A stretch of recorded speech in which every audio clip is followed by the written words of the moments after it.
하세요. 남편 말대로 제가 정말 이기적이고 저만 아는 사람일까요? 결혼할 당시에 제 수입은 없다고 해도 무방할 정도였습니다. 그 당시 저는 회사를 다니고 있었지만 결혼을 한참 앞둔 시점에 회사에 사직서를 제출했어요. 저와 언니 동생 하며 지내던 선배가 한 명 있는데 인터넷을 활용한 사업을 하고 있었어요. 플랫폼을 활용해서 하는 사업이고 저는 중간에 수수료만 받는 그런 입장인지라 자본금이 많이 필요하지 않은 사업입니다. 그만큼 경쟁이 많아 노력도 많이 필요하고 운도 필요한 일이지만 일단 한번 자리 잡으면 웬만한 회사원 월급 정도는 집에서도 충분히 벌 수 있다고 하면서 저한테 노하우를 알려줬어요. 한푼이 아쉬운 상황에서 언니 말만 듣고 퇴직을 결정한 게 너무 서두르는 게 아닌가 생각도 들었습니다. 멀쩡히 잘 다니고 있던 회사를 왜 그만두냐고 남편도 반대를 했어요. 제가 상황이 넉넉한 편도 아니었고 결혼 후에도 아이를 곧바로 가질 계획이 없었기 때문에 남편은 조금 더 맞벌이 부부 생활을 하다가 돈이 모이면 제가 전업주부가 되었으면 싶어하는 눈치였거든요. 하지만 제가 다니던 회사가 미래가 보장된다고 할 정도로 탄탄한 직장도 아니었고 아이를 갖게 되면 육아휴직 같은 걸 받기도 전에 사직서를 내야 할 만큼 직원 복지도 안 좋은 회사였어요. 어차피 단절될 경력, 그럴 바에야 저도 스스로 제 새로운 길을 찾고 개척하고 싶었던 마음이 더 컸던 것 같아요. 물론 당시 결혼을 앞두고 있던 남편과 시댁에서는 좋은 소리를 듣지 못했습니다. 그때는 괜히 새로운 걸 시작하겠다는 자신감 때문인가 근거는 없었지만 꼭 성공시킬 수 있겠다는 자신이 있었어요. 대신 제가 회사 다니면서 그동안 모아놓은 돈과 저희 부모님이 지원해주시는 돈까지 보태서 신혼집의 일부를 보태기로 했어요. 원래는 혼수와 예단, 결혼 비용만 저희 측에서 부담하기로 했었는데 조금 더 무리하면서 거의 반반 결혼을 맞춰서 하게 되었어요. 저희가 신혼집에 보태는 만큼 대출을 덜 받아도 되었으니 시댁에서도 쌍수를 들고 환영을 했지요. 아무튼 반반 결혼했으니까 제가 사업을 한다는 사실이 크게 문제가 될 일은 없을 거라고 생각했는데 결혼 첫 해에 맞는 명절이었습니다. 남편 당시 월급이 한 달 300만 원 남짓한 돈이었고 제가 하는 사업으로 버는 돈이 적게는 20만 원에서 많게는 50만 원 사이였어요. 명절이라 남편 앞으로 상여금이 조금 더 나왔고 결혼 후 맞는 첫 명절이기도 했으니 저와 남편은 양가에 처음 드리는 용돈 의미 있는 액수로 주고 싶다고 결정을 했고 양가에 100만 원씩 봉투 하나씩 만들어서 갔습니다. 100만 원이 뭐가 많냐고 하실 분들도 계시겠지만 당시 상황에서 저희는 아주 큰맘 먹고 준비한 금액이었습니다. 시어머니께 봉투를 건네드리니 뭘 이런 걸 다 준비했냐고 하시면서도 손에 받아드신 봉투를 꼭 붙잡고 계신 게 안 받으실 생각은 없으셨던 것 같아요. 용돈 받으시면서 이런저런 덕담도 오고 가고 그러다가 시어머니께서 제 사업이 어떻게 되고 있는지 물어오셨습니다. 아직 한 달에 몇십만 원 버는 게 고작이지만 이제 슬슬 자리를 잡아가고 있는 와중인 것 같다. 곧 좋은 결과가 있을 것 같다고 대답을 했어요. 시어머니께서는 썩 좋지 않아 보이는 표정으로 시큰둥하게 그러냐 하고 마셨어요. 그러다 갑자기 친정에는 용돈을 얼마나 준비했느냐 물어보시더라고요. 매번 이만큼씩 준비는 못하겠지만 그래도 첫 명절이고 해서 같은 액수로 만들었다고 대답했더니 그게 무슨 말도 안 되는 소리냐고 화를 내시네요. 당시 재벌이가 불안정한 데다가 얼마 되지도 않는 상황에 따지고 보면 남편이 외벌이 독박을 쓰고 있는 거나 마찬가지인 거 아니냐고. 그런데 그걸 친정하고 시댁하고 똑같이 하려고 하면 어떡하냐고 하면서 친정에 주려던 봉투는 자기한테 달라고 하셨어요. 친정에는 제가 돈 벌어올 때까지 돈 한 푼 빼돌릴 생각하지 말라고 하시면서요. 남편은 첫 명절이고 하니까 드리는 거라고 시어머니를 말렸어요. 참 고맙더라고요. 그 와중에 제 편을 들어주는 모습이 말이에요. 시댁에서 폭풍 같은 한때를 보내고 친정으로 출발하는 차 아니었습니다. 운전하는 옆모습이 그날따라 믿음직해 보여서 고맙다고 말을 했어요. 그런데 뭐가 고맙냐는 듯이 대답을 하더군요. 우리 엄마 말이 틀린 말 한 게 아니라고 이번만큼은 첫 명절이니까 같은 금액으로 용돈을 하기는 했지만 다음부터는 친정하고 시댁에는 정확하게 구분지어 차등을 둘 거라고 못을 박더군요. 오히려 저보고 어떻게 친정하고 시댁에 똑같이 하려는 그런 생각을 가지고 있었다는 게 어이가 없다는 듯이 말을 해왔습니다. 그런 부분까지는 저와 상의가 된 적도 없고 비슷한 이야기 나눈 적도 없었기 때문에 그 대답이 사실 어이가 없었습니다. 평소에도 친정에 제가 뭐라도 하나 해주면 지가 번 돈을 제가 함부로 쓴다고 생각했을 텐데 라는 생각을 하니 더 화가 나더라고요. 제가 당시에 벌이가 남편에 비해서 보잘것없던 건 사실이었습니다.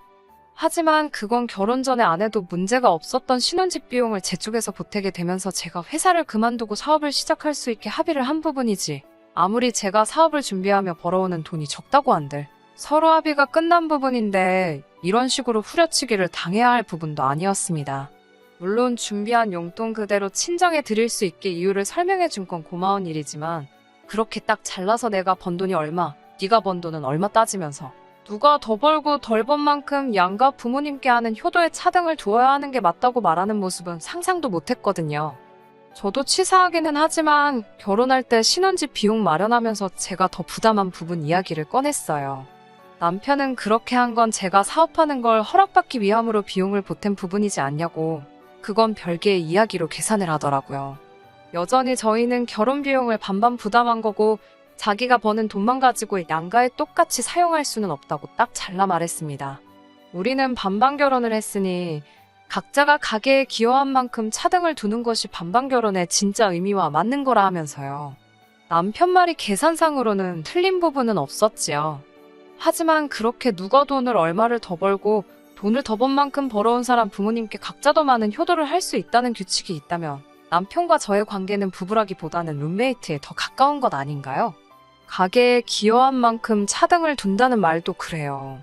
저는 집에서 일을 하는 만큼 반은 전업주부라고 생각하고 집안일 한번 게을리한 적도 없어요. 남편은 집에 오면 집안일도 하나도 안 합니다. 양말이라도 제대로 뒤집어 놓지 않고 벗어준 날이면 그날은 집안일 좀 도와줬구나 싶을 정도로 집에서 집안일 도와주는 게 하나도 없어요.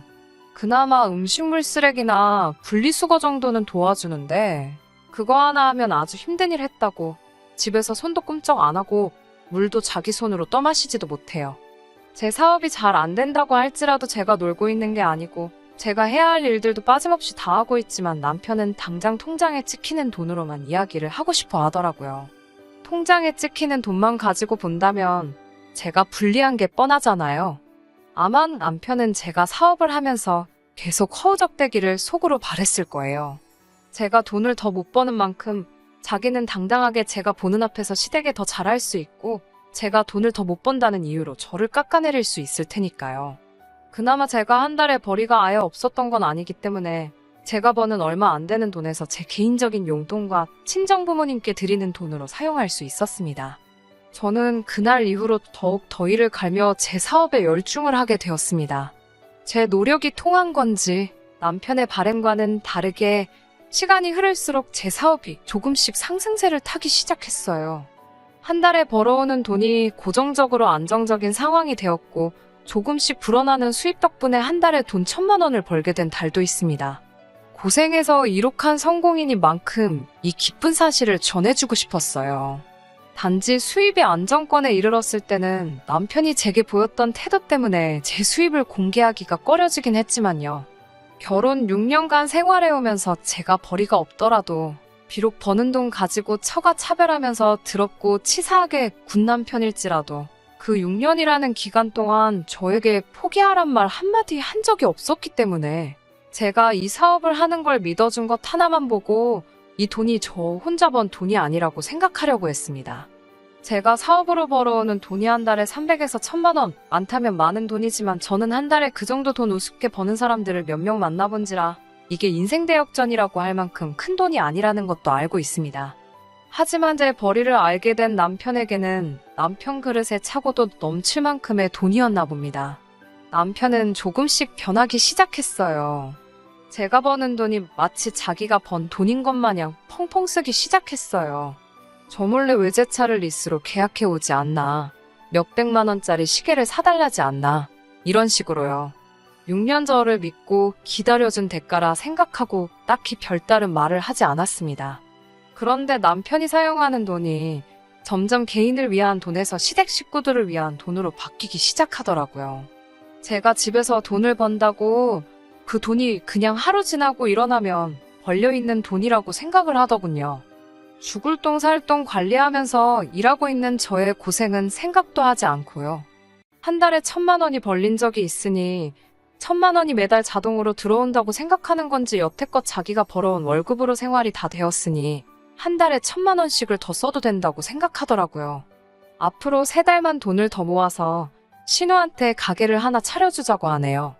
결혼한 신우가 집에서 전업주부를 한다고 시댁에서 아주 무시를 당한다나 뭐라나 하면서 사람이 무시를 안 당하려면 역시 돈을 벌어야 돼 라는 말을 하더라고요. 저 들으라고 한 말이라고 하기에는 너무나도 생각이 없는 발언이었습니다. 그때쯤부터 저도 남편의 과소비에 한마디 해야겠다 싶던 참이어서 참지 않고 말을 꺼냈어요. 앞으로는 남편이 주는 생활비만큼만 저도 제가 번 돈에서 제하고 나머지 돈은 제가 직접 관리하겠다고요. 남편은 그게 무슨 소리냐고 하더라고요. 결혼한 사이끼리 지금 네 돈 내 돈 따지고 있느냐고요. 저야말로 어이가 없더라고요. 여태껏 제가 사업 준비하면서 자기가 번 돈으로 친정에 돈 빼돌릴 생각하지 말라며 시댁에만 올인한 게 누군데 말이지요.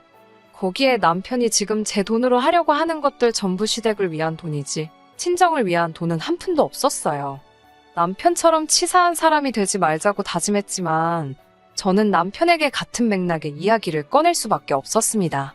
바로 얼마 전까지도 제 수입이 없다고 하여 친정에는 자기가 번 돈으로 뭐 하나 해준 적 결혼 생활 내내 단 한 번밖에 없지 않느냐.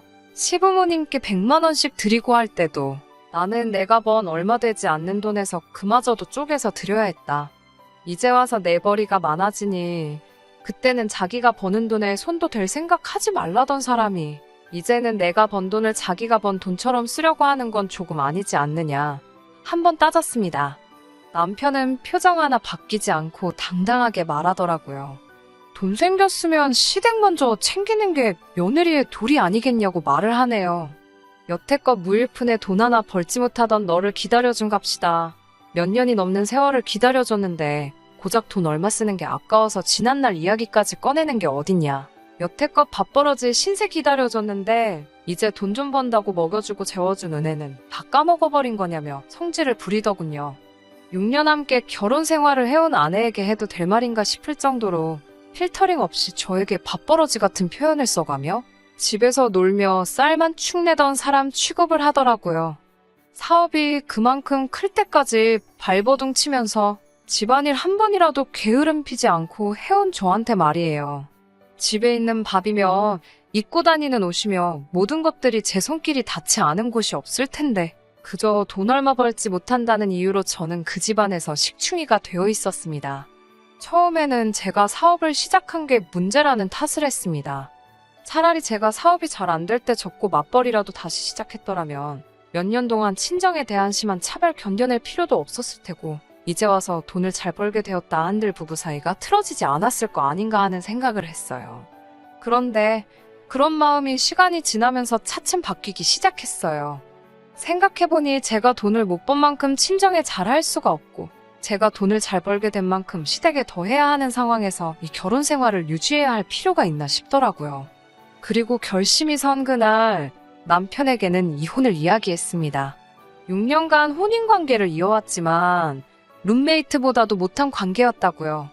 남편은 제가 꼴에 이제 돈 좀 버니까 눈에 뵈는 게 없냐면서 어디 한번 잘 알아보라고 큰 소리를 떵떵 치더군요.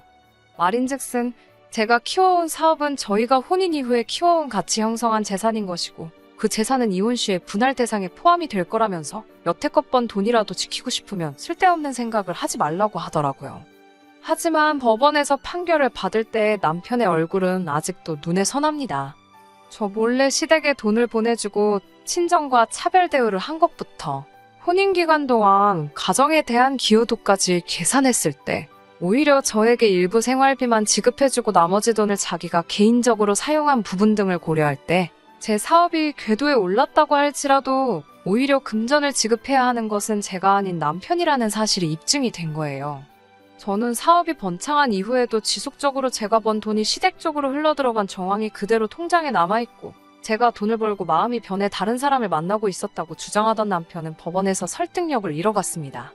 결국 남편은 반반이 들어간 아파트 시세의 절반을 저에게 지급하는 조건으로 조정이사를 보내왔고 그 외에 재산 분할은 전혀 해주지 않는 조건으로 합의를 해서 이혼이 마무리되었습니다. 이혼이 마무리된 지금도 저는 아직도 사실은 제가 벌고 있는 그 돈이 저 혼자 만든 돈이라고 생각하지 않아요. 하지만 남편이 좀 더 마음 씀씀이를 너그럽게 해줬다면 그 돈이 친정이 되었든 시댁이 되었든 정말 필요하고 쓸모 있는 곳에 쓰이지 않았을까 하는 생각이 드네요. 6년간의 결혼 생활을 청산하고 나니 후련하기도 하지만 한편으로는 아직도 찝찝한 기분이 남아있네요.